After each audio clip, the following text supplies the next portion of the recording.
কিন্তু অন্য কেউ না, নবীদের সর্দার। যে বাতিলকে,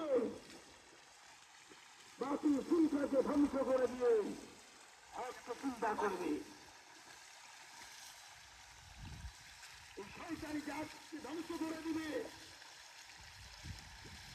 যারা আল্লাহকে বাদ দিয়ে খুশিয়াতে লিপ্ত ছিল, ওদেরকে ধ্বংস করে দেওয়ার জন্যই আসছে। নবী যখন দুনিয়াতে আসলেন, আসার পূর্বেই এই রাত্রে উনি আসলেন, পৃথিবীতে অলৌকিক ঘটনা ঘটল। এমনকি জিন্দা পর্যন্ত তাদের চলাফেরা বন্ধ হয়ে গেছে। সমুদ্রের মাছ অলৌকিক জন্য আসতেছে। বিশাল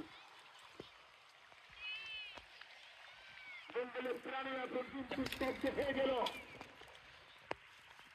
একজন লোক আসছেন নবীর আল্লাহ তাআলা মানুষের নাম মুহাম্মাদুর রাসূলুল্লাহ, আল্লাহর নাম শেষে আল্লাহর রাসূল। দোস্ত, সমস্ত নবীর সর্দার সাইয়্যিদুল মুরসালিন এমন একজন নবী দুনিয়াতে আসছে।